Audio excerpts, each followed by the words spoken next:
Buenas tardes a todos y todas. Sean muy bienvenidos a la sesión número 5 de este ciclo de conferencias titulado Alteridades en Disputa. El día de hoy corresponde la conferencia a cargo de la doctora Marta Liliana Arciniega Singüesa del Ecuador, titulada Identidad y Subjetividades: la importancia de desencializar la mirada frente a la alteridad. La doctora Arciniegas es doctora en Humanidades y Artes con mención en Ciencias de la Educación por la Universidad Nacional del Rosario en Argentina. También posee un máster de Intervención en Dificultades de Aprendizaje por la Universidad de Valencia en España. Tiene un diplomado en Cooperación al Desarrollo por la Comunidad de Valencia en España. Es especialista en docencia universitaria por la Universidad de la SUAY y es formada de pregraduación como profesora y licenciada en Ciencias de la Educación en la especialización de Educación Preescolar y Especial por la Universidad de la SUAY en Ecuador.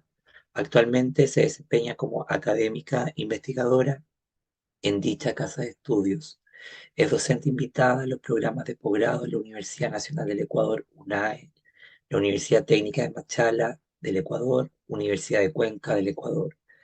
Docente de los diplomados de posgrado del CELEI. También es miembro fundadora del Grupo de Estudios en Inclusión GEI de la Universidad de la SUAY, del Grupo de Investigación Latinoamericano de Educación Inclusiva GILEI y del Grupo de Investigación Latinoamericano sobre Pedagogía Hospitalaria. Coordina además la Maestría en Educación, mención Gestión y Liderazgo de la Universidad de la SUAY y lidera y participa en proyectos de investigación y ha colaborado como paraacadémico, evaluador de artículos y proyectos en el contexto local, nacional e internacional, así como es autora de distintos libros, capítulos de libros y artículos, y ha participado en distintos congresos nacionales e internacionales como conferencista en Estados Unidos, México, Brasil, Ecuador y entre tantos otros países. Querida Lili, muy bienvenida. Dispones de 60 minutos para realizar tu conferencia. Gracias, comenzamos. Muy buenas tardes con todos, con todas, con todes. Me da mucho gusto volverles a encontrar. En algunas otras ocasiones había tenido la oportunidad de acompañarles presentando a quienes estaban presentes en este ciclo de conferencias y hoy pues he traído algunas ideas para compartir con ustedes. Agradecerle a Aldo por la invitación. Aldo, me alegro que estés un poquito mejor de salud, aunque todavía se te nota que estás afectado de tu voz. Pero bueno, la intención precisamente es que podamos aprovechar estos espacios e irnos apoyando en estos procesos de construcción colectiva y de conocimiento conjunto. Así que muchas gracias por acompañarnos.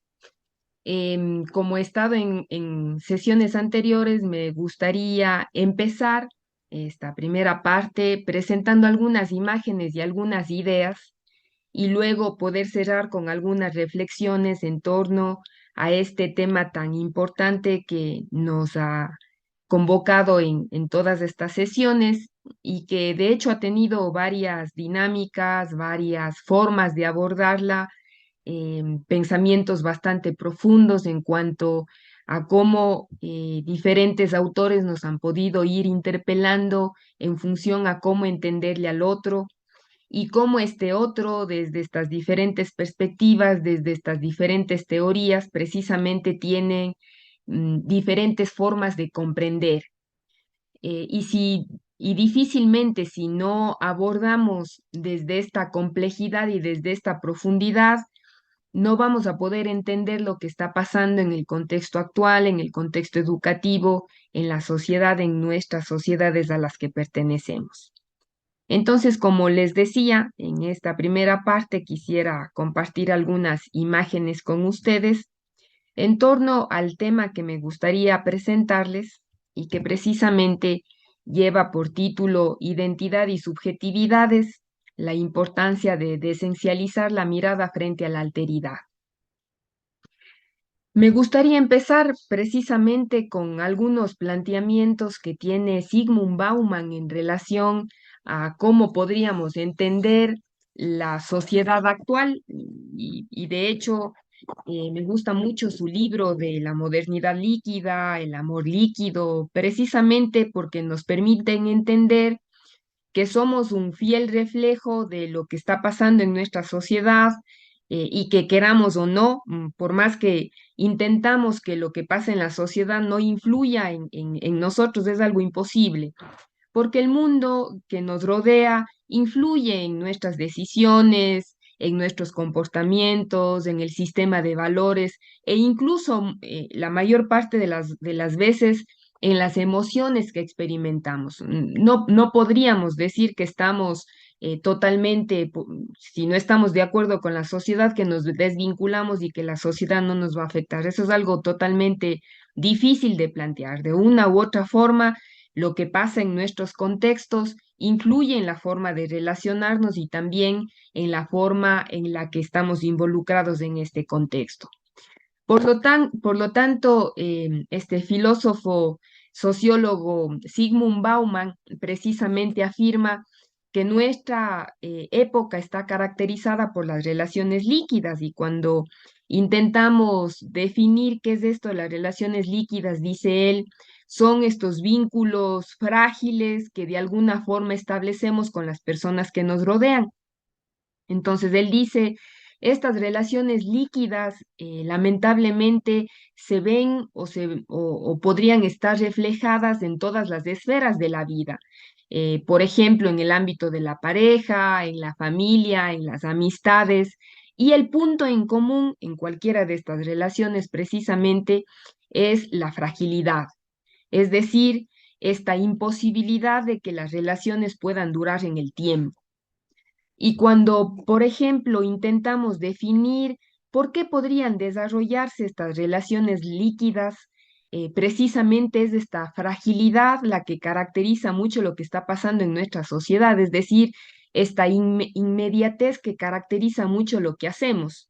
Quienes compartimos, por ejemplo, espacios educativos con jóvenes, suele ser común que sobre todo en ellos aparezca esta inmediatez en relaciones, en procesos, en aprendizajes, probablemente en estrategias que tenemos que utilizar que posibiliten aprendizajes rápidos, que no generen mucha dificultad. Sin embargo, este tipo de situaciones o esta inmediatez también está presente en esta necesidad de satisfacer las necesidades probablemente sin demora.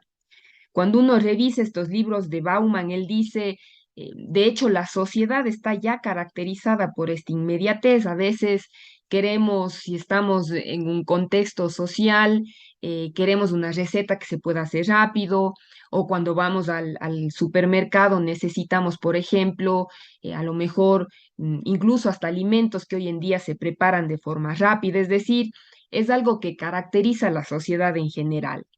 Entonces, cuando ya nos sentimos satisfechos incluso por este tipo de relaciones rápidas, sencillamente pasamos a otra cosa o las desechamos como si fueran objetos, sin importar incluso que estemos analizando o que en el fondo estemos haciendo una relación con las personas. Entonces, esta forma de relación que se deriva también de esta modernidad líquida nos obliga a que nos integremos, a que nos adaptemos a una sociedad que sin duda está cambiando con gran rapidez y que obviamente exige de nosotros que seamos flexibles, que seamos versátiles para que podamos ir afrontando estas transformaciones o esta complejidad a la que también hace referencia Morán. Entonces, como resultado, para poder hacer frente a esta identidad líquida o a estas relaciones líquidas, aparece también un término que a mí me llamó mucho la atención cuando revisaba a Bauman, que es esto de la identidad líquida. Es decir, esta identidad que probablemente se endurece en el exterior, pero cuando queremos entender qué está pasando al interior, necesita ser flexible precisamente para poder ir cambiando de forma. Entonces, si hacemos un análisis de esta identidad, desde afuera podríamos decir que parece estable, pero desde dentro la persona manifiesta esta gran fragilidad. También es verdad, y hay algunos autores que manifiestan que la tecnología también influye y determina este patrón de relaciones.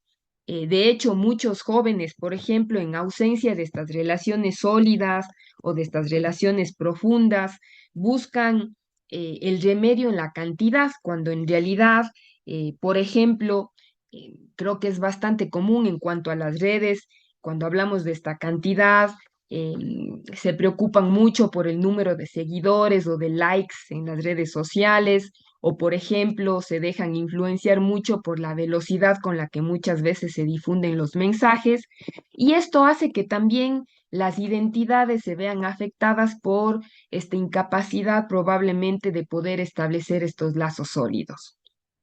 Entonces, lo que es evidente es que la sociedad, sobre todo a los jóvenes, les exige esta enorme flexibilidad, esta fragmentación, esta posibilidad de poder compartimentarse entre intereses, entre afectos, e incluso esta idea que muchas veces se vende a través de redes, a través de tecnología, a través de los discursos, de que para tener éxito, por ejemplo, hay que estar dispuestos a poder cambiar, a abandonar probablemente compromisos, y así como que se va poco a poco desvinculando los sentimientos, o por ejemplo creyéndonos de estos discursos que hay que desvincularse de lo rápido, para evitar, por ejemplo, crear dependencias, o incluso para evitar sufrimientos o problemas. Hoy en día también suele ser común esta idea de si te hace daño o si te produce algún tipo de malestar, pues sencillamente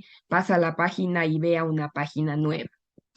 Entonces, como resultado de toda esta situación que está pasando en la sociedad, hoy en día es mucho más común que se hable de conexiones más que de relaciones, y probablemente se tienda mucho más a no profundizar, sino más bien, o a no comprometerse, sino más bien ir a conexiones que produzcan algún tipo de satisfacción para el momento. También es verdad que, a más de esta forma de entender la sociedad a la que hace referencia Bauman, también hay que analizar, por ejemplo, la globalización que nos ha llevado a vernos inmersos en este mundo en el que probablemente la diversidad, la alteridad, hoy en día cobran mucha importancia, pero también es verdad que son muy pocas veces entendidas. Entonces, es importante hoy en día, frente a todo lo que está pasando en la modernidad, en el mundo actual, frente a la globalización y a lo que caracteriza al mundo en general, que podamos hacer un alto para reflexionar sobre esta presencia del otro, es decir, este no yo, que establece una línea de demarcación entre el sujeto de la experiencia y los otros, pero también entre esta necesidad de poder entender la alteridad y cómo se ha ido construyendo ideas en torno a la alteridad, es decir, cómo construimos esta imagen que tenemos de los otros, más aún en este momento en el que tendríamos que replantearnos cómo se están generando las relaciones y por lo tanto cómo se viene generando esta construcción del sujeto social. Entonces, en este primer momento me gustaría precisamente centrarme en cómo este proceso de construcción del sujeto social, más bien está entendido como un espacio de problematización. Y problematización, muchas veces cuando queremos generar procesos de investigación, insistimos en que no hacemos referencia al problema como lo malo, como lo indeseable, como aquello que falta, sino más bien problematización desde el sentido de estas tensiones que se generan en estas relaciones, en este día a día, en esta forma de comprender al otro. Entonces, ¿qué es lo que está caracterizando o qué es lo que está presente en esta construcción del sujeto social? Por ejemplo, este problema del poder, las jerarquías sociales, que que algunos autores explican cómo se ha ido construyendo el espacio social y cómo se ha establecido como una especie de jerarquías que están presentes en las relaciones y que de hecho hacen que, por ejemplo, también se vean influenciadas las prácticas, los sistemas de valores, los lazos sociales en la vida social, la subjetividad en la que nos inscribimos las personas en general, hombres, mujeres, jóvenes, niños. Y esto ha ido organizando y dándole sentido muchas veces a los actos humanos. Entonces, este proceso de construcción del sujeto social, decíamos, es importante que se analice precisamente desde esta necesidad de poder entender cómo surge la persona, cómo se ha ido creando, cómo se ha ido construyendo esta identidad, cómo va surgiendo la subjetividad, por ejemplo, en contextos dialógicos, hablando de dialógico, en donde precisamente este diálogo suele ser muy poco común cuando están presentes estas relaciones jerárquicas o estas relaciones de poder, y entonces es mucho más fácil hacer referencia a un sujeto descentrado, a un sujeto que suele tener ciertas connotaciones negativas, ciertos sujetos, y que probablemente en lugar de poder entender a este sujeto múltiple, a este sujeto caracterizado por una serie de características o de diferencias,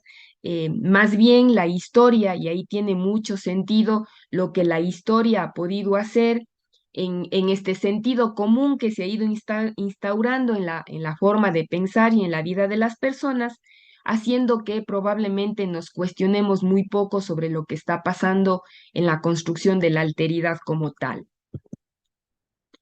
Entonces, Brunner, por ejemplo, dice que cuando queremos entender cómo se ha ido generando esta creación del yo, dice él, es importante que tomemos en cuenta que hay varios aspectos que van a estar presentes en esta creación. Por ejemplo, hay aspectos interiores, aspectos internos, como la memoria, los sentimientos, las ideas, las creencias y la subjetividad como tal. Entonces, muchas veces en estos aspectos interiores, en estos aspectos internos, tiene mucho que ver las ideas y las creencias que están presentes tanto en el yo como también en los otros y cómo éstas influyen en esta creación o en esta construcción de la identidad. Pero dice también Brunner, es importante que tomemos en cuenta que hay otros aspectos externos, como por ejemplo la opinión de los demás o la estima de los demás, las expectativas que se derivan muchas veces de la cultura en la que vivimos y que, como decía, en el caso de ciertos grupos que dirían algunos autores como Escliar, lamentablemente estos otros han venido caracterizándose por una serie de nombres que han ido cambiando en el transcurso del tiempo, es decir, eufemismos que intentan ocultar una realidad, que intentan probablemente cambiar los discursos, pero que siempre hacen referencia a un otro que decíamos está caracterizado por lo negativo, por características relacionadas con rasgos inferiores frente a un sujeto superior y que probablemente hace que también las expectativas que se generen frente a este otro, frente a esta construcción de la identidad, no son expectativas adecuadas, sino al ser un sujeto en negativo, suele estar acompañado de expectativas también negativas. Por otro lado, dice Brunner, además de estos aspectos interiores y de estos aspectos externos, también es verdad que este yo se narra a sí mismo en función a ciertos modelos culturales que suelen estar presentes en el contexto, que suelen ser parte de la época y que por lo tanto de alguna forma van apuntando a lo que debería ser y lo que no estos sujetos que se van construyendo en estos contextos concretos. En todos estos, en todas estas formas de entender o de construir el yo, está presente el otro y eso también es importante tomar en cuenta. No existe un yo sin la presencia de un otro. En esta presencia del otro, entendido como aquel que define precisamente la posibilidad de ser o de autorreconocimiento, eh, diría, por ejemplo, Levinas, yo soy en tanto soy mirado y es el otro el que me reconoce y me da identidad. Por lo tanto, la presencia del otro es sumamente importante en el momento en el que se intenta crear o se construye este proceso de identidad. Entonces, la reflexión acerca de la construcción del otro precisamente involucra la existencia de un otro que le da sentido a la existencia como tal. Solo se puede asumir una singularidad concreta al compartir espacios sociales con otros. Muy difícilmente se construye identidad si no hay esta relación con los otros. Entonces, diría Moriú, sería importante entonces que nos planteemos, que nos cuestionemos en medio de este espacio social cómo estamos construyendo esta relación con los otros. También es verdad que esta noción de sí mismo, al decir que está ligada a este reconocimiento del otro, también es verdad que está caracterizada por un sinnúmero de significados que suelen ser compartidos en un espacio social. Eh, es verdad que el otro, por ejemplo, me reconoce y me constituye como persona y su mirada es la que me va brindando o la que me personifica o la que me permite ver el mundo de una forma concreta, probablemente de la misma forma como la ven los demás o no, en función a cómo esa mirada me permite ir construyendo esa identidad. Entonces, diría Banch, son estos conocimientos, estas ideas, estas formas de pensar en torno a la construcción del otro, en torno a la construcción de la identidad, la que va también generando una serie de representaciones sociales. Entonces, decíamos, cuando este otro me reconoce y me constituye como persona, precisamente es su mirada la que me personifica y la que me va atribuyendo una serie de características. Entonces, estas representaciones sociales son sumamente importantes porque son precisamente, si quisiéramos definir, Jodelet dice, si quisiéramos definir qué son estas representaciones sociales, podríamos decir que son esta especie de espacios participativos que involucran conocimientos y valores que son compartidos o que son constitutivos en cuanto a la identidad social. Entonces, esta identidad también se puede ir construyendo a partir de la diferencia. En tanto me distingo de los otros, en cuanto me diferencio de los otros, con quienes probablemente comparto o no una serie de experiencias y que me hacen que me note, que me permita dar cuenta que soy diferente, a partir de ello que no pertenece a mí. Y obviamente en este contexto intersubjetivo, es cuando la identidad se constituye a partir de esta otra edad. Entonces, este reconocimiento de un otro diferente a mí, a partir de la alteridad, es la que permite este proceso de construcción, pero también un proceso de diferenciación, un proceso, dirían algunos autores, incluso que puede ir a un proceso de exclusión. Estas representaciones sociales también van generando conocimientos, van generando creencias sobre uno mismo, sobre los otros, acerca de la sociedad y por lo tanto hay un sentimiento de identidad cuando intentamos relacionar todas estas perspectivas. Entonces, existen diferentes tipos de representaciones de uno mismo, del grupo, representaciones sociales, representaciones de lo social, representaciones colectivas, que como decíamos son estos espacios participativos en donde están una serie de conocimientos que son importantes que se tomen en cuenta. Estos conocimientos, por ejemplo, son también denominados, a estos conocimientos se los denomina como representaciones identitarias y son de alguna forma el fundamento de la identidad, del sentimiento de identidad.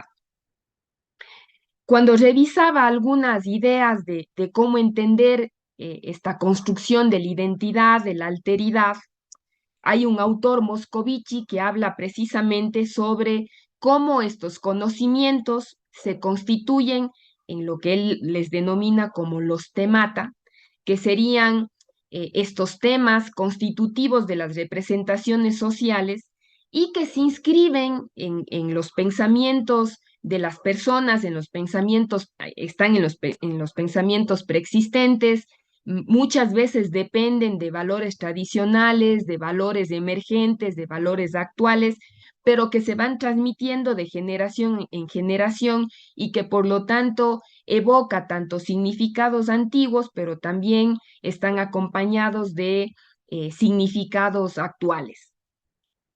Estas representaciones de alguna forma constituyen una especie de núcleo semántico que genera historias, acciones, acontecimientos que se han ido manteniendo a lo largo del tiempo y que van también generando objetivaciones que son estos procesos constitutivos de las representaciones sociales. Entonces, diría Moscovici, estos temas, estos temata, constituyen estas ideas primarias que subyacen a las representaciones colectivas y que se constituyen en esta especie de arquetipos a los cuales también hace referencia Foucault, que voy a comentar en un segundo momento, y que están ligados a la cultura, pero también están ligados a la historia. Estos temata, estos temas, involucran generalmente oposiciones temáticas, contradicciones que suelen ser lo que comúnmente caracterizan a nuestra sociedad y diríamos que son contradicciones entre diferentes tipos de saberes. Y ahí, por ejemplo, tenemos a Boaventura de Sousa Santos cuando hace referencia a la monocultura, es decir, hasta idea de pensar que hay unos conocimientos que son superiores o que son mejores a otros. Entonces, hay estos diferentes tipos de saberes que cuando se los asume desde esta jerarquía o desde estas relaciones de poder, lo que hace es que entendamos que existen conocimientos mejores a otros y no permiten esta relación dialógica o este diálogo de saberes a los cuales Boaventura de Sousa Santos hace referencia.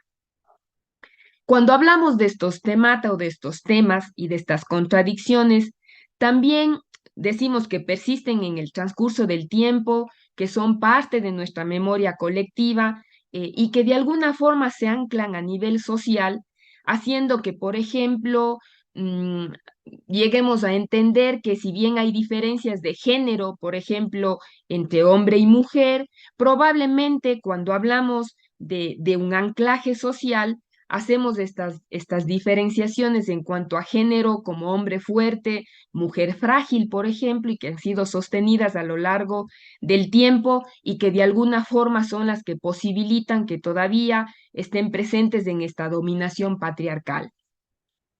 Cuando hablamos de estos temata, también considerados por otro autor, ya no solo por Moscovici, sino por Markova, como este concepto importante de las representaciones sociales o como estos conceptos en oposición, también surgen como una especie de categorías, por ejemplo, en el pensamiento simbólico, que nos permiten entender la realidad, pero que también de alguna forma están presentes en nuestros pensamientos a través de categorías estables. Entonces, por ejemplo, esto nos ha llevado a pensar de que existen categorías contrarias que probablemente dan sentido a la realidad como tal.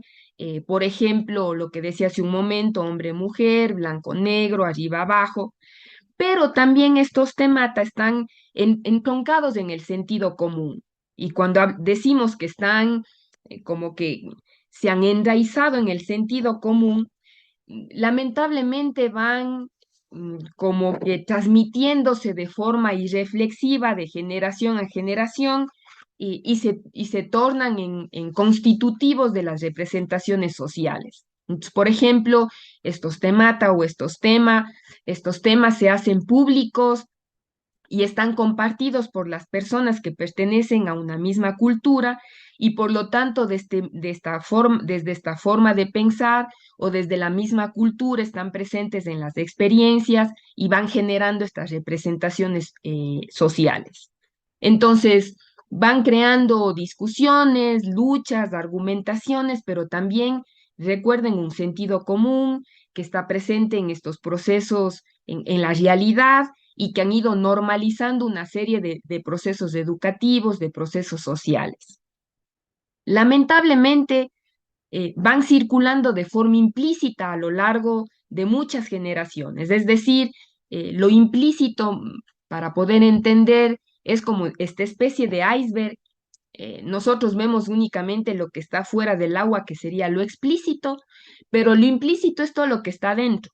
Es decir, no es consciente, muchas veces no es reflexionado, no nos damos cuenta y por lo tanto, sin tener conciencia de estos saberes, de estas ideas, de estas formas de pensar, se van convirtiendo en este sentido común que van caracterizando formas de pensar, formas de relación, prácticas sociales, prácticas educativas y que están incluso presentes en este diálogo entre el ego y el alter, entre el yo y el otro, y que probablemente en búsqueda de este reconocimiento social, el ego desea ser tratado por el alter con dignidad, con respeto y viceversa, pero muchas veces no se da este proceso de relacionalidad precisamente por estas formas de pensar que decíamos que se han interiorizado o por estas situaciones implícitas que están presentes en nuestras formas de pensar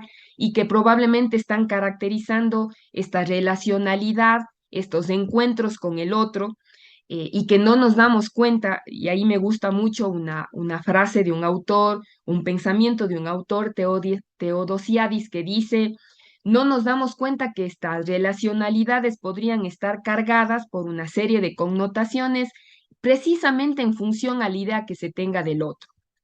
Entonces dice Teodosiadis, en estas relaciones se pueden desarrollar en una doble dirección. Por un lado, a través de relaciones emotivas, afectivas, que suelen estar acompañadas también de procesos cognitivos, pero por otro, este accionar que es propio del ser humano, estas actitudes hacia lo otro, también pueden estar acompañadas por aspectos negativos, por el simple hecho de que hay algo que se opone al ego, que se opone al yo. Entonces, cuando hay estas diferencias exteriores, que son producto precisamente de esta reflexión subjetiva y que nos permiten entenderle al otro, a veces este otro, este no yo, puede ser considerado un no yo, que no es atrayente, que no es interesante, que es raro, que es extraño, que está opuesto al yo y que por lo tanto se le va cargando con una serie de cualidades negativas que precisamente sin darnos cuenta probablemente están acompañadas de actitudes hostiles, precisamente por ser considerado un extraño. Y en este sentido, en esta relación práctica con el otro, las construcciones de alteridad también van haciendo que se vayan cargando de una serie de actitudes o de reacciones en negativo. Entonces dice la Rosa, en este principio de alteridad, precisamente se hace referencia a otra cosa que no soy yo, y son las experiencias las que van a ir conformando lo que uno es, y de hecho van configurando la personalidad, el carácter, la sensibilidad, es decir, una forma humana singular que es a la vez una ética, es decir, un modo de conducirse, pero también una estética o un estilo. Entonces, lamentablemente en esta relacionalidad que determina esta posibilidad de encuentro, como decía, puede estar caracterizado por un encuentro que parte de una relación con características o a partir de un otro que es acogido desde una perspectiva positiva, pero también con una connotación en sentido negativo. Y diría Teodosiadis, entonces, las connotaciones van a ser dadas, van a estar planteadas en función a la idea que se tenga del otro. Esta idea que se tiene del otro precisamente es esta alteridad. Entonces, la alteridad podría estar caracterizada por aspectos negativos o positivos, Y obviamente se plantea desde la filosofía es que cuando intentamos acercarnos a este otro, es decir, es unir hacia este otro, pero ese deseo no tiene sentido si ese otro, por ejemplo, no es un sujeto que revela un movimiento similar. Es decir, esta construcción de la alteridad puede estar ligada a la identidad desde la heterogeneidad que entendemos que es propia de la sociedad, que es propia de los seres humanos, pero también desde estos procesos de diferenciación que hacen que, lamentablemente, en este segundo caso, exista una interpretación hacia lo distinto y, por lo tanto, una caracterización de un otro que se asume en imagen negativa. Ahora, en este segundo momento, me gustaría intentar reflexionar con ustedes por qué existe esta imagen en negativo de los otros, pero no son de todos los otros, son de ciertos otros que de alguna forma, y a mí me gustó esta imagen cuando buscaba cómo entender algunos de los planteamientos que hace Foucault, y me voy a fundamentar en uno de sus libros que se llama Los Anormales, en donde precisamente refiere una de las razones por las cuales esta construcción de la alteridad probablemente está generada en negativo. Bueno, al menos Foucault intenta explicar por qué la alteridad, por qué la construcción de la identidad a partir de la historia y a partir de este sentido común que se ha ido transmitiendo de generación a generación, se mantiene hasta la actualidad. Y dice Foucault, en su libro, refiere que más o menos a finales de la Edad Media, él plantea dos aspectos que me parecen interesantes retomar en este espacio. El uno, él hace referencia a la exclusión de los leprosos. Entonces, él explica y dice, esta era una práctica social que implicaba una apuesta a distancia o una regla que determinaba que no podía haber contacto entre un individuo y otro, entre un grupo de individuos y otro. Es decir, quien presentaba lepra, pues sencillamente no podía tener relación con los demás. Esta exclusión, dice Foucault, esta exclusión del leproso, implicaba también la descalificación. No había una descalificación moral, a pesar de la época en la que se plantea este análisis. Estamos hablando de la Edad Media, pero sí tenía una descalificación a nivel jurídica, una descalificación a nivel política, porque de hecho estaba acompañada por una especie de ceremonia fúnebre que se hacía durante la cual, en el caso de quien tenía esta enfermedad, se le declaraba ya como persona muerta. Estas prácticas, se trataba de prácticas de exclusión, prácticas de rechazo, prácticas de marginación. Y esta es la forma en la que se describe, y dice Foucault, que se mantiene hasta la actualidad, la manera en la que se ejerce poder sobre los locos, los enfermos, los criminales, los desviados, los niños, los pobres como mecanismos y efectos de exclusión, descalificación, exilio, rechazo, privación, negación, desconocimiento. Es decir, todo el arsenal de conceptos o mecanismos negativos de la exclusión. Dice Foucault, esta práctica o modelo de la exclusión del leproso fue efectivamente un modelo históricamente activo aún en nuestra sociedad. Este sería el primer modelo, el modelo de exclusión, que instaura toda una serie de mecanismos que, como dice Foucault, mantienen ciertos dispositivos que están enraizados en la sociedad hasta la actualidad. Pero también dice Foucault, existe otro modelo. Este modelo es el de la puesta bajo control, que también tuvo una fortuna histórica, según él, mucho más prolongada, mucho más grande. De hecho, él plantea esta frase que puse en esta diapositiva, dice, Occidente no tuvo más que dos grandes modelos. Uno es el de la exclusión del leproso y el otro es el modelo de la inclusión del apestado. De hecho, dice él, es uno de los grandes fenómenos que se produjo en el siglo XVIII y con repercusiones hasta el momento actual.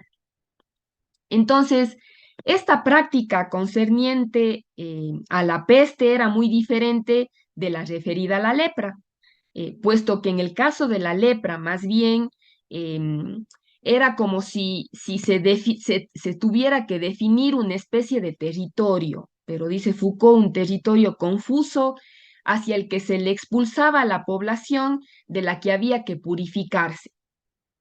Se le hacía a quien tenía este tipo de enfermedad, se le hacía, por ejemplo, objeto de un análisis fino y detallado. Entonces, en este caso, se trata de establecer, de fijar, de dar un lugar, de asignar un sitio, de definir presencias y presencias en una cuadrícula establecida, definida, claramente determinada. Entonces, en este caso ya no hablamos de rechazo, hablamos de inclusión. Entonces, se trata de establecer una serie de diferencias finas y constantemente observadas entre los individuos que están enfermos y los que no están. Podríamos claramente, si relacionáramos con el momento actual, hacer una relación con el modelo médico que está presente en el caso del contexto educativo y del contexto social a través de los diagnósticos. Por ejemplo, cuando hablamos de estudiantes con alguna, valga la etiqueta, necesidad educativa especial, esta especie de definir su presencia, en dónde debe estar el estudiante, en dónde debe estar la persona, en qué cuadrícula le tenemos que ubicar, precisamente desde esta necesidad de observar de forma meticulosa y detallada qué es lo que está pasando con esta persona, qué características presentan, está enfermo, no está enfermo, y por lo tanto llegar a esta característica que decía Foucault, que es el de la individualidad. Entonces, el reemplazo del modelo de la lepra por el modelo de la peste precisamente corresponde a un proceso histórico muy importante que para Foucault determina lo que él llama la invención de las tecnologías positivas del poder. La reacción a la lepra es una reacción negativa, mientras que esta es una reacción de rechazo, de exclusión. En cambio, la reacción a la peste es una reacción positiva, una reacción de inclusión, de observación, de formación de saberes, de multiplicación de los efectos del poder, precisamente a partir de la observación, y por lo tanto pasamos de una tecnología de poder que expulsa, que excluye, que prohíbe, que margina y que reprime, a un poder que es por fin un poder positivo, un poder que fabrica, que observa, un poder que sabe y se multiplica a partir de sus propios efectos. Es decir, un poder que no obra por exclusión, sino más bien por inclusión rigurosa y analítica de los elementos. Un poder que no actúa por la separación en grandes masas confusas, sino por la distribución según individualidades diferenciales. Un poder que no está ligado al desconocimiento, sino al contrario, a una serie de mecanismos que aseguran la formación, la inversión, la acumulación, el crecimiento y el crecimiento del saber. Entonces, desde este análisis que hace Foucault, lo que me gustaría terminar definiendo con ustedes, o al menos la reflexión a la que quisiera llegar, precisamente es cómo estos mecanismos de poder, cómo estas tecnologías de poder, que si ustedes se dan cuenta están presentes en lo que hacemos en la actualidad, traen repercusiones graves. O sea, el hecho de tener que definir de forma concreta, específica y clara quiénes son estas personas que tienen que estar incluidas, pero siempre desde la rigurosidad, incluso muchas veces desde estas políticas del gobierno, desde esta forma de pensar, de hacer un favor, cuando en realidad no son más que tecnologías que hacen ver que en el transcurso del tiempo lo que hemos venido haciendo es ir denominando a la alteridad de múltiples formas, pero sin mayor relevancia probablemente política, epistemológica, pedagógica, y por lo tanto creo que sin duda esta forma de reflexionar nos lleva precisamente a esta necesidad que tenemos de reconceptualizar los significados, pero también las representaciones que tenemos de la alteridad. Cuando hablamos, por ejemplo, y ahí contarles que en algunos momentos, cuando hemos hecho algunos acompañamientos en instituciones educativas o cuando hablamos con los docentes, aún están presentes ideas del otro relacionadas con anormalidad, deficiencia, enfermedad, o cuando hablamos sobre todo de la discapacidad, esta forma de nombrarles que aparentemente hacen que estén incluidos, pero que seguimos excluyendo o seguimos centrándonos en formas que más bien nos hacen ver que es necesario que reflexionemos sobre lo que está pasando con estos patrones de relaciones. Entonces, para concluir, ¿qué podríamos hacer frente a las relaciones que tenemos con los otros? Diría Bauman, una primera idea es esta necesidad de poder entender qué está pasando con este patrón de relaciones, si son patrón de relaciones líquidas, o si lo que estamos haciendo es de alguna forma conectando con los demás o con los otros desde estas formas de entender a las que hacía referencia cuando reflexionamos sobre lo que plantea Foucault, lo que nos lleva, por ejemplo, a que podamos entender que necesitamos comprometernos y asumir las relaciones de una manera totalmente diferente, que podamos entender que lo que existe en cada uno de nuestros contextos son grupos de personas diferentes por su cultura, por su lengua, por su condición social, por su capacidad y por lo tanto la importancia de poder contribuir a que cuando hablamos de estas alteridades ya no estén caracterizadas, diríamos, por estos travestismos discursivos, que más bien lo que han hecho es encasillarles, esencializarles por esta reducción o por estas connotaciones negativas que, como hemos visto en el transcurso del tiempo, han estado presentes, lamentablemente desde una naturaleza siempre que nos han hecho pensar que a estas personas siempre les falta algo. Entonces, esta necesidad de poder mirar los rostros, de poder cuestionar lo que venimos haciendo en relación a ciertos grupos, de poder construir estas identidades colectivas sin estas adscripciones previas que dice Auxiliadora Sales, española, ha hecho que confundamos diferencias con deficiencias y que creo que es el espacio precisamente en este ciclo de conferencias para que podamos darnos cuenta que necesitamos de construir una serie de pensamientos y de ideas que a lo mejor están presentes en nosotros si queremos generar relaciones totalmente distintas a las que actualmente tenemos con los otros. Y diría también Escliar, para no hablar de los otros, sino más bien para que en un contexto social o en un contexto educativo podamos hablar de un nosotros. Muchas gracias, eso es lo que tenía preparado para esta actividad.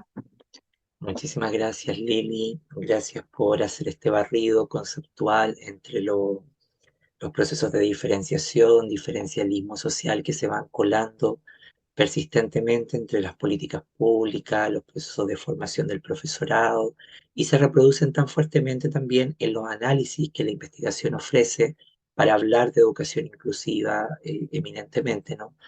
Donde la idea de la diferencia está siempre construida en términos de negatividad, pero no negatividad adorniana, ¿no? Sino una negatividad que justamente encarna una idea de esencialismo, una alteridad especulativa, cerrada, restringida, fetichizada en estas grandes concepciones que de alguna manera va a ser el propio esencialismo. Bueno, si tenemos unos minutos porque Lili fue muy escueta con el tiempo para discutir algo sobre algún tema, sobre algún tópico, recuperar, insistir, complementar. Así que bueno, quien quiera intervenir puede abrir su micrófono. Y hola Milagro, ¿cómo estás? Adelante. Buenas noches, buenas tardes, bendiciones a todos ustedes. Deseo que sigan mejorando, apreciado Aldo. Eh, Muy feliz siempre de acompañarles y en la noche de hoy felicito a la doctora Liliana, quien como nosotros decimos acá en Venezuela, se adapta a todos los escenarios necesarios en los cuales sus funciones son bienvenidas y son urgentes.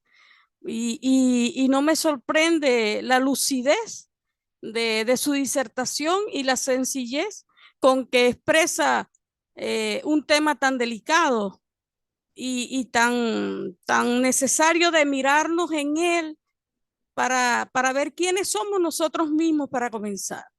El autoritarismo, como ese ejercicio de poder que salta la línea de educativo en general al autoritarismo, porque soslayar me parece que es la única arma que tiene la persona que no puede con un corazón hermoso ayudar al otro, sino que le queda solo el camino de la opresión y de la soslayación en cualquier sentido. Y les habla a alguien que desde la resistencia en un país como Venezuela vivencia la opresión en todo sentido. Eh, Hay veces me mirarán con mi cara un poco el ceño fruncido, sudando, acelerada, y es porque nosotros estamos viviendo un proceso al cual en mis 55 años no sabía nada de eso, de cómo reaccionar y de cómo pensarnos en ese proceso tan difícil. De manera general en el planeta, las cosas se han dado difícilmente para aceptarnos como seres humanos. Ese asunto que la diferencia es deficiencia, entonces nos lleva a querer pisotear en todos los escenarios, hasta el sentido de vernos a que los que trabajamos y somos eficientes, somos vistos entonces inadecuados para el grupo que no quiere trabajar y esforzarse. Pero no porque exista un grupo que no trabaja y se esfuerza, no quiere decir que nosotros no lo vamos a aceptar, abrazar y acoger para en ese asunto pensarnos que él como ser humano hay veces hasta tiene derecho a esa posición. Y yo creo que es el momento de comprendernos hasta con quienes nos pueden hacer bullying, hasta con quienes nos puedan herir. Porque la herida dice mucho de lo que el otro tiene y siente y piensa. La herida que puedes causar y tú das, primero la tienes en tu corazón y por eso la das y la ejerces.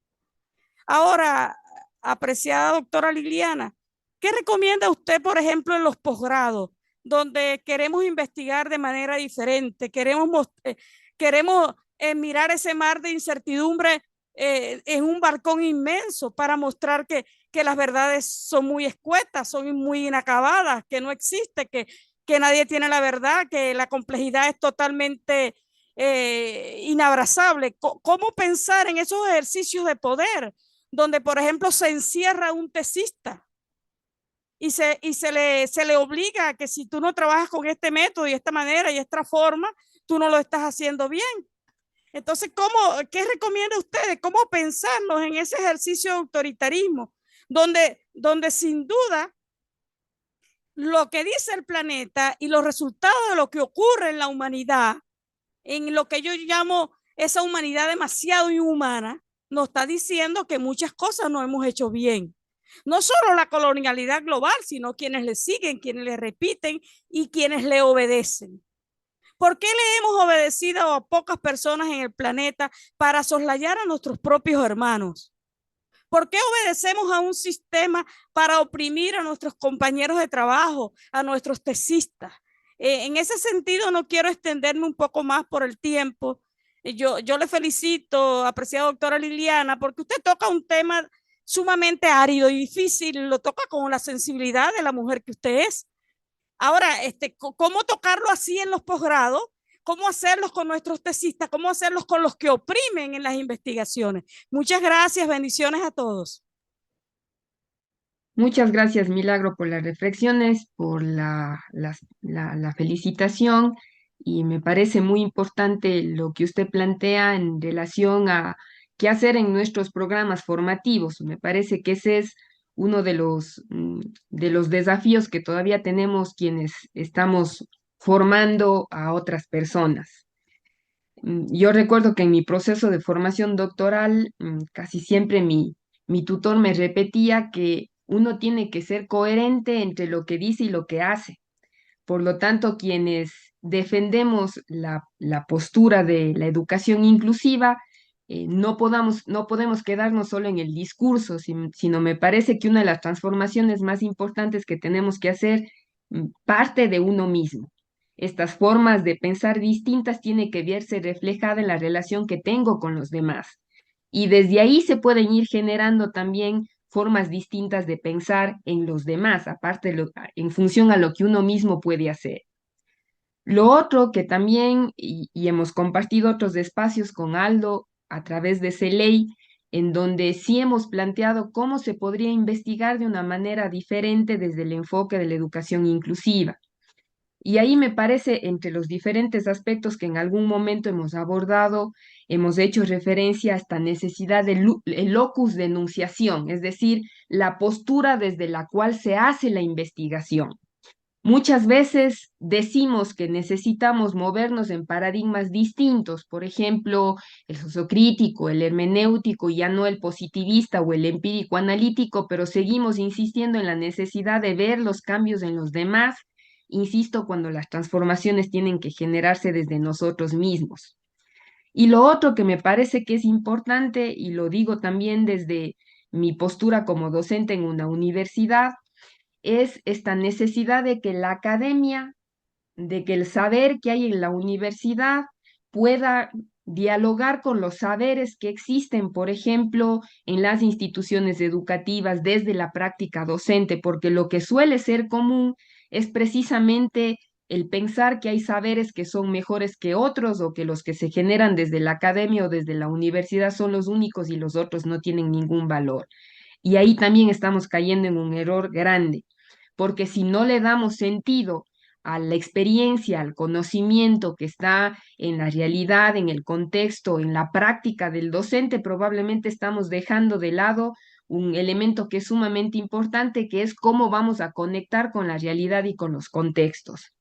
Y lo otro que me parece que también es sumamente importante y que cuesta muchísimo en el mundo de la educación es este poder generar, decía Paulo Freire, esta dialogicidad, podernos poner en esta relación de horizontalidad que permitan diálogos, precisamente estos diálogos de saberes.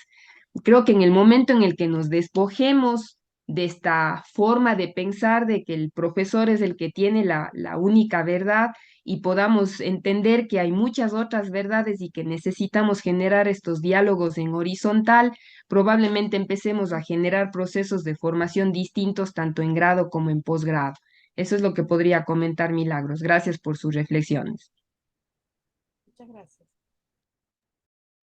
Sí, yo me quedé pensando en algo que Milagro planteaba y que yo creo que a veces en la pedagogía estamos llenos de clichés, en como, bueno, esto justamente de lo que ustedes están discutiendo. Yo me recuerdo cuando hice mi doctorado, mi directora, y una de las cosas que le agradezco es que siempre mis profesores como que me ven como el bicho raro, entonces me dejan hacer. Pero dentro de eso me ha permitido no seguir vacas sagradas. Y creo que la academia tiene dos cosas muy peligrosas. Primero, estas sectas y estos discípulos que en el fondo limitan el pensamiento. Y lo otro, que la academia tiene un vicio, que no tiene pensamiento crítico, tiene pensamiento crítico sin espiritualidad. Y cuando nosotros vemos todos los grandes investigadores dentro de la humanidad, de la ciencia, que han cambiado el mundo, estoy hablando de los que realmente esa gente que nace cada 100 años, ¿no? Y que cambia el mundo, tienen todo, después que hacen clic o el punto de ebullición de su teoría, ellos todos derivan en cuestiones espirituales. Lo que no pasa en el mundo académico es eso, porque la gente está pendiente de conseguir papelitos, artículos, se escribe para que te paguen, para tener un ranking académico, pero no para aportar a la humanidad. Yo a veces me pregunto, digo, de todas las cosas que he escrito, me han pagado como dos. Eh, entonces, claro, pero yo tengo otro compromiso con lo que hago. ¿A qué es lo que quiero ir? Que muchas veces el mundo académico está fracturado de esa espiritualidad. Y la espiritualidad no es nada esotérico, es la conexión mía, mi conciencia con el mundo y cómo existo con el otro. Entonces, de alguna manera yo creo que a veces está un poco teñido también de eso, desde lo que yo he visto, sobre todo en los lugares de más prestigio académico o de supuesto prestigio académico, donde hay algo muy peligroso también que tiene que ver con la forma en la que pensamos sobre algo, ¿no? Sobre cómo investigamos, cómo pensamos.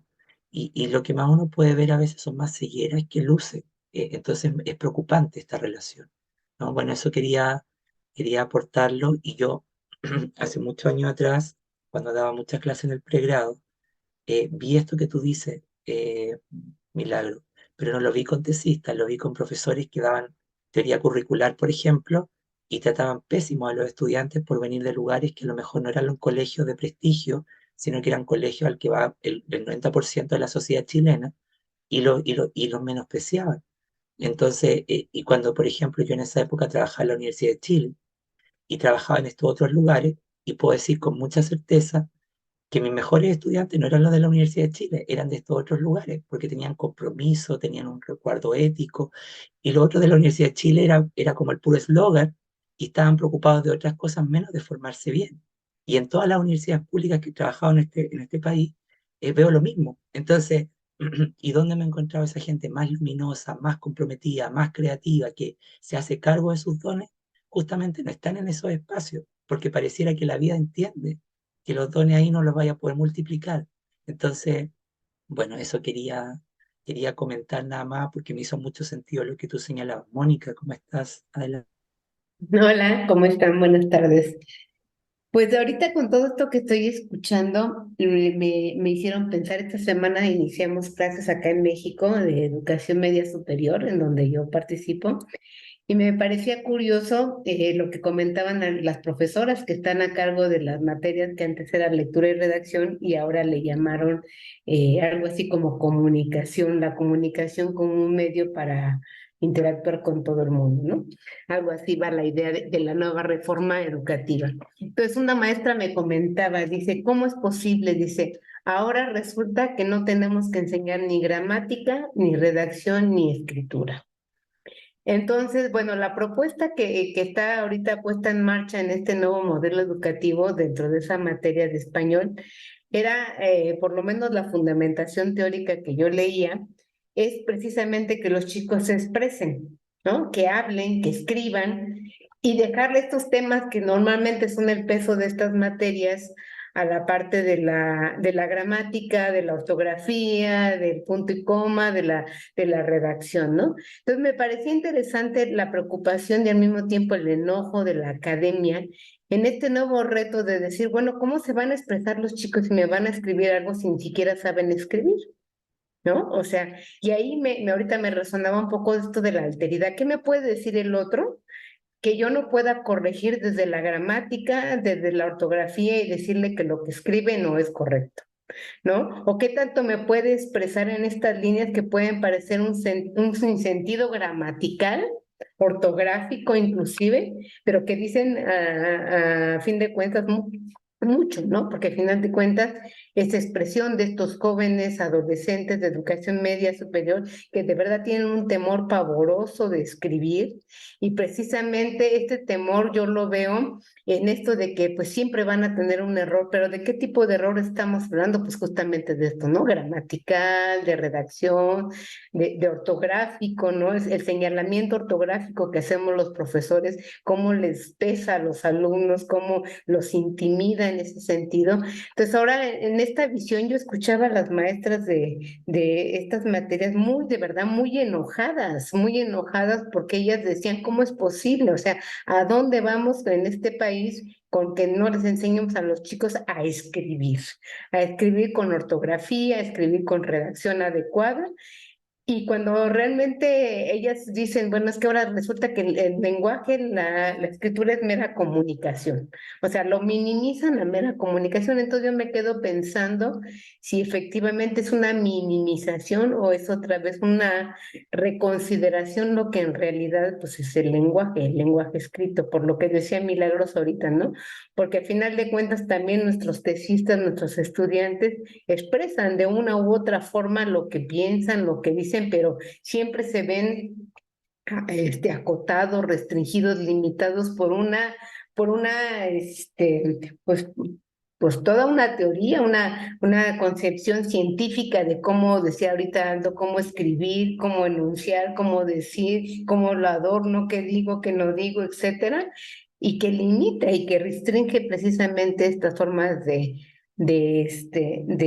escribir y de expresarse, ¿no? Entonces ahorita me hacía sentido en estos dos sentidos. Por un lado, la parte de la academia, de la ciencia, de todo esto, de la concepción de lo que tiene que ser la forma adecuada de escribir y la comunicación, pero por otro lado, esta otra situación de lo que el otro me puede decir. Ahorita que empezaba Liliana hablando de las redes sociales y de la sociedad líquida que de alguna manera está presente en estas redes sociales donde se mueven los chicos con los que trabajo, pues el lenguaje que se mueve ahí es sin gramática, es sin redacción, pero se mueve un lenguaje ahí, ¿no? O sea, se mueve la expresión. Entonces me parece muy interesante todo esto que hoy se escucha porque pues nos hace de verdad tambalear y cómo cambiar estos chips que tenemos de decir, no, es que así no debes de escribir y en qué me tengo precisamente que enfocar en esta parte de la academia, ¿no? O sea, como academia y no solo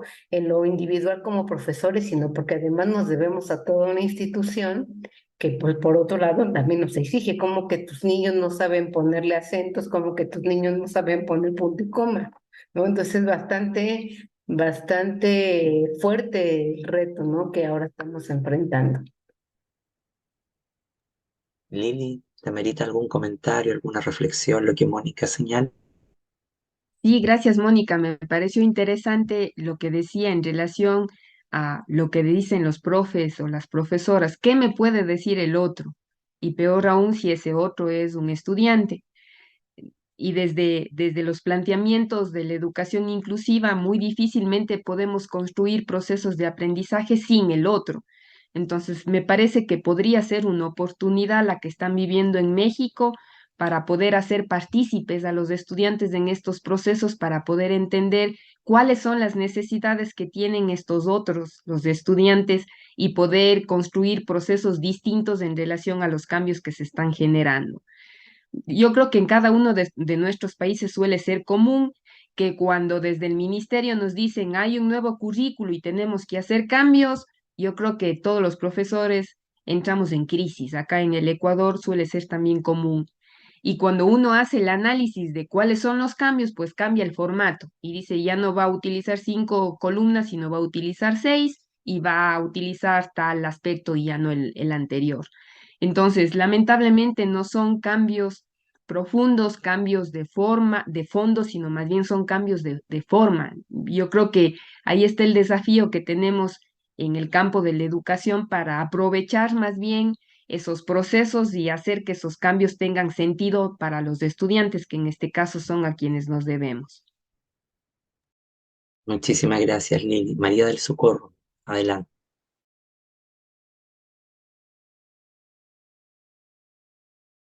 Tienes tu micrófono en silencio.